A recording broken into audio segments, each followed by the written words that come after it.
मैं doctor Shyam, associate professor, department of political science, Raja Singh college Siwan. आज Machiavelli के राज्य संबंधी विचारों तथा उसके शासन संबंधी विचारों पर एक व्याख्यान प्रस्तुत कर रहा हूँ। जैसा कि राज्य को प्लेटो और अरस्तु एक स्वाभाविक संगठन बताते हैं, लेकिन मैकियावेली राज्य को स्वाभाविक संगठन नहीं बताते और इसे कृत्रिम संगठन या समझौते का परिणाम बताते हैं। मैकियावेली का कहना था कि मनुष्य की प्रारंभिक अवस्था में न किसी तरह का समाज था, न राज्य था।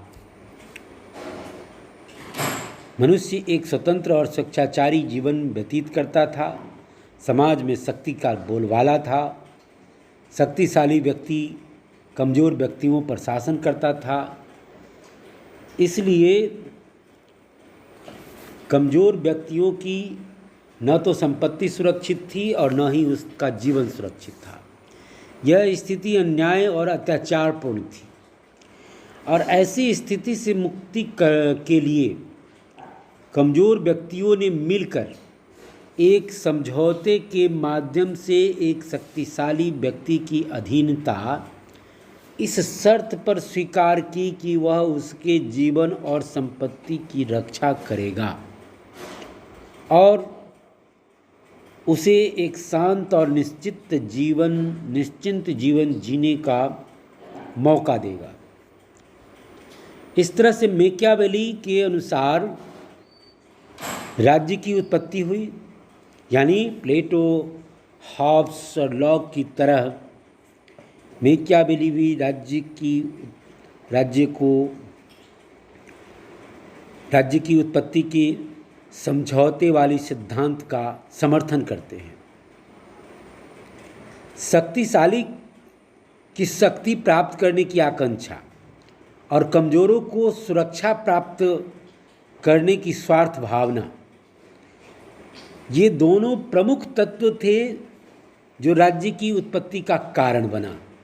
एक तरफ कुछ लोग थे जो शक्ति प्राप्त करना चाहते थे और दूसरी तरफ कमज़ोर लोग थे जो अपनी सुरक्षा पाना चाहते थे। और यही जो स्थिति है, इसी स्थिति ने राज्य की उत्पत्ति में मुख्य भूमिका निभाई। इस ओर संकेत करते हुए मैकियावेली कहते हैं कि मनुष्य की स्वार्थ और शक्ति की आकांक्षा राज्य को जन्म देती। इसलिए राज्य को अपने अस्तित्व को बनाए रखने के लिए मनुष्य के इन आकांक्षाओं को निरंतर पूर्ण करते रहना चाहिए। यानी मनुष्य में जो स्वार्थ है और उसमें शक्ति प्राप्त करने की जो आकांक्षा है, स्वार्थ मतलब उनका हित, उनकी संपत्ति का हित, उनके जीवन का हित और शक्ति पाने की आकांक्षा, ये इसके लिए राज्य बना है। और मैकियावेली कहते हैं कि राज्य को मनुष्य के इन आकांक्षाओं को निरंतर पूरा करते रहना चाहिए, यानी उसकी शक्ति एवं स्वरूप में निरंतर विस्तार होते रहना चाहिए, क्योंकि यदि उसका विस्तार रुक गया तो उसका विनाश हो जाएगा। जब सभी मानवीय व्यापार गतिशील है तो राज्य के लिए स्थिर रहना संभव नहीं है। या तो वह अपने आप का विस्तार करता रहे, नहीं तो उसका विनाश अनिवार्य है। मैकियावेली कहते हैं कि राज्य यदि अपनी शक्ति का विस्तार नहीं करेगा तो उसका विनाश हो जाएगा। राज्य के संबंध में उसने अपनी इस मान्यता का समर्थन रोमन साम्राज्य के द्वारा किया है। उदाहरण देते हुए कहता है कि रोमन साम्राज्य के विनाश का कारण या रोमन साम्राज्य के विनाश का एक प्रमुख कारण उसके विस्तार का रुक जाना था, विस्तार का अवरुद्ध होना था। रोमन शासकों ने उसके विस्तार की चेष्टा नहीं की। और वह अपने इसी उदासीनता का शिकार होकर के रोमन साम्राज्य नष्ट हो गया। मैकियावेली राज्य को अन्य सभी संगठनों से उच्च तथा श्रेष्ठ मानता है। समाज के अन्य सभी संगठन राज्य के अधीन है तथा समाज के अन्य सभी संगठन अपने कार्यों के लिए राज्य के प्रति उत्तरदायी होते हैं। राज्य किसी व्यक्ति के प्रति उत्तरदायी नहीं होता या किसी संगठन के प्रति उत्तरदायी नहीं होता, बल्कि सभी व्यक्ति और संगठन राज्य के प्रति उत्तरदायी होते हैं। इसलिए व्यक्ति तथा उनके अन्य संगठनों का यह कर्तव्य है कि वह स्वयं को राज्य की सेवा में समर्पित करे। इसके अलावा वह राज्य को अपनी सुदृढ़ता तथा विस्तार के लक्ष्यों की प्राप्ति हेतु किसी नैतिक नियम की मर्यादा से भी मर्यादित नहीं करता। मैकियावेली के अनुसार राज्य का हर कार्य अपने आप में नैतिक कार्य है और राज्य का हर कार्य उसे सुदृढ़ बनाता है, उसके विस्तार में सहायक होता है। मैकियावेली के अनुसार राजा के उत्थान पतन का क्रम निरंतर चलता रहता है। इस दृष्टि से राज्यों को दो प्रकार के बताता है। इस दृष्टि से वो दो तरह के राज्य की बात कहता है। एक वैसे राज्य जो उत्थानशील हो, यानी जो अपना विकास कर रहे हो। दूसरा जो पतनशील हो। उत्थानशील राज्य जो है वह निरंतर विस्तृत होता हुआ राज्य है तथा जिस राज्य का विस्तार अवरुद्ध हो गया है या गतिहीन हो गया है वह राज्य अस्वस्थ राज्य है। तो इस तरह से राज्य के बारे में मैकियावेली ने अपना विचार बताया कि राज्य जो है वो मनुष्य के इन आकांक्षाओं की उपज है कि कुछ लोग अपने संपत्ति और जीवन की सुरक्षा करना चाहते थे और कुछ लोग अपने शक्ति का विस्तार करना चाहते थे और इन्हीं आकांक्षाओं के फलस्वरूप राज्य की उत्पत्ति हुई। इसलिए राज्य को अपने विस्तार, अपने विकास, इसी पर ध्यान देना चाहिए, अन्य बातों पर ध्यान नहीं देना चाहिए। आगे अब हम दूसरे टॉपिक पर आते हैं, शासन के संबंध में या संविधान के संबंध में मैकियावेली के विचार। मैकियावेली शासन या संविधान को जो अरस्तु ने जिस तरह से संविधान का वर्गीकरण किया है, इस क्षेत्र में मैकियावेली अरस्तु का अनुसरण करता है और वह इसी के अनुरूप शासन के 3 शुद्ध रूप और 3 अशुद्ध रूप बताता है। यानी 3 रूपों को वह सही ठहराता है और 3 रूपों को गलत ठहराता है। उसके अनुसार शासन के 3 जो शुद्ध रूप है वो है राजतंत्र, कुलीन तंत्र तथा गणतंत्र या संवैधानिक प्रजातंत्र। जबकि शासन के 3 विकृत रूप है अधिनायक तंत्र, धनिक तंत्र तथा भ्रष्ट प्रजातंत्र। लेकिन अपने विस्तार से सिर्फ 2 ही प्रकार के शासन व्यवस्था का वर्गीकरण किया है, राजतंत्र और गणतंत्र। उसने राजतंत्र का वर्णन अपनी पुस्तक प्रिंस में तथा गणतंत्र का वर्णन डिस्कोर्सेस में किया है। प्रिंस के अध्ययन से हमें ज्ञात होता है कि मैकियावेली राजतंत्र का जो है बहुत बड़ा प्रशंसक था और समर्थक था, लेकिन यह बात सही नहीं है। उसके अनुसार शासन के स्वरूप की उपयुक्तता सामाजिक और राजनीतिक परिस्थितियों पर निर्भर करती है। यानी एक स्थिति में वह राजतंत्र को सर्वश्रेष्ठ बताता है तो दूसरी स्थिति में गणतंत्र को सर्वश्रेष्ठ घोषित करता है। मैकियावेली ने प्रिंस में जो राजतंत्र का समर्थन किया है उसका मुख्य कारण उसका यह विश्वास था कि निरंकुश राजतंत्र ही इटली की तत्कालीन विषम परिस्थितियों के लिए एक सर्वोत्तम व्यवस्था हो सकती थी। जो अवांछित और स्वार्थी तत्वों का दमन कर इटली के में जो फूट था विभिन्न राज्यों के बीच, उसको समाप्त करके एक एकीकृत राष्ट्रीय राज्य का गठन करे। इसलिए वह जो है निरंकुश राजतंत्र का समर्थन प्रिंस में करता है।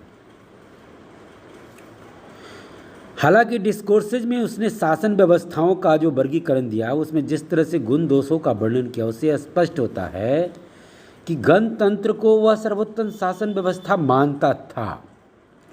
डनिंग ने भी उसके इसी मत का समर्थन करते हुए लिखा है कि यद्यपि वह इटली की दुर्दशा से प्रभावित होकर के उसने राजतंत्र का समर्थन किया था, लेकिन उसका झुकाव गणतंत्र की ओर है और इस विषय में उसके विचार जो हैं वो यूनानियों से ज़्यादा मिलते जुलते हैं।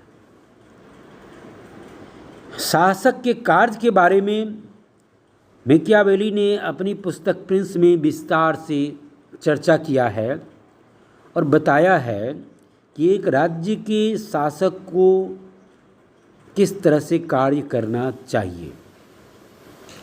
इस संबंध में उसका विचार है कि मनुष्य का स्वभाव मानवीय और दानवीय दोनों अंशों का सम्मिश्रण है।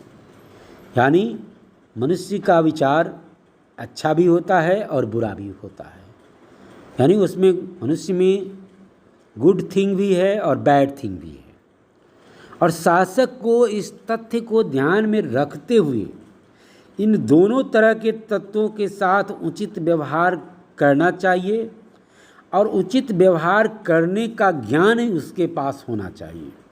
इसीलिए वह कहता है कि उसे लोमड़ी की तरह चालाक होनी चाहिए और शेरों की तरह वीर होना चाहिए और इस तरह से इन दोनों ही गुणों को अपनाते हुए उसे अपने लक्ष्य प्राप्ति की दिशा में आगे बढ़ना चाहिए। वह हर उचित अनुचित तरीके को अपना कार्य सिद्ध करने और अपनाने में संकोच करने से मना करता है। कहता है कि शासक को ये उचित अनुचित का भेद किए बगैर इसके लिए उचित अनुचित का संकोच नहीं करना चाहिए तथा अपना कार्य सिद्ध करने के लिए हर तरह के उपायों का सहारा लेना चाहिए। यानी शासक को वह ऊंचे दर्जे का बहुरूपिया बताता है और ढोंगी, बहुरूपिया भी होना चाहिए और ढोंगी भी होना चाहिए। उसे अपने शत्रुओं का विनाश करके उस पर दुख प्रकट करने का दिखावा भी करना चाहिए ताकि लोग यह समझे कि वह एक दयालु, परमार्थी और सच्चा धर्मात्मा शासक है। उसकी सारी मानसिक रचना ऐसी होनी चाहिए कि आवश्यकता उपस्थित होने पर यानी ज़रूरत पड़ने पर क्रूर बन जाए, अधार्मिक भी रहे, अनीतिपूर्ण काम भी करे, विश्वासघाती काम भी करने में उससे किसी तरह का संकोच न हो और साथ ही साथ उससे मिलने वाली सफलता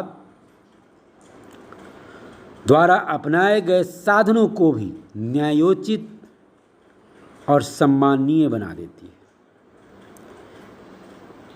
दूसरे शब्दों में मैकियावेली के अनुसार सफलता शासक के सभी पाप धो देती है। यानी कहने का तात्पर्य है कि वो शासक को ऐसा होना चाहिए कि वह जरूरी होने पर क्रूर, अधार्मिक और नीति अनीति का ध्यान रखे बगैर विश्वासघाती कार्य भी करने में कोई तरह का किसी तरह का संकोच न करे या संकोच का अनुभव न करे, इसलिए कि जैसे ही उसको सफलता मिल जाएगी वैसे ही सफलता मिल जाने के बाद उसके पास उसकी जो सफलता है उस सफलता पर उसने जो भी साधन अपनाए हैं वह सभी साधन न्यायोचित हो जाते हैं और सम्माननीय हो जाते हैं। उन्हीं साधनों का लोग आदर करने लगते हैं और उन्हीं को लोग सही ठहराने लगते हैं।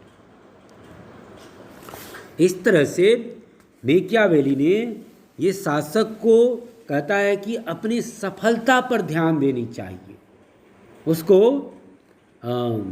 अपने नीति अनीति उचित अनुचित ये सब चीज़ का ख्याल नहीं रखना चाहिए।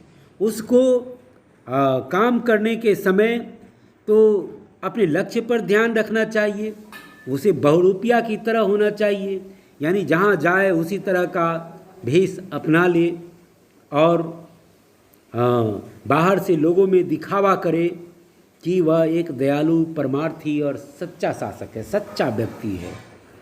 उसे शत्रुओं का विनाश भी करना चाहिए और उसके विनाश पर अपना दुख भी प्रकट करना चाहिए, यानी लोग समझे कि वह अच्छा व्यक्ति है, उसमें कोई दोष नहीं है, वह निर्दोष है। और इस तरह से वह शासक को केवल और केवल सफलता पर केंद्रित होने की, राज्य की मजबूती के लिए काम करने की शिक्षा देता है। आज की कक्षा में इतना ही। कल की कक्षा में हम लोग विचार करेंगे कि मेकियावेली एक शासक को किस तरह का कार्य करने के लिए निर्धारित करता है। इसको अलग अलग तरीके से अलग अलग बिंदुओं में हम अध्ययन करने की चर्चा करेंगे। धन्यवाद।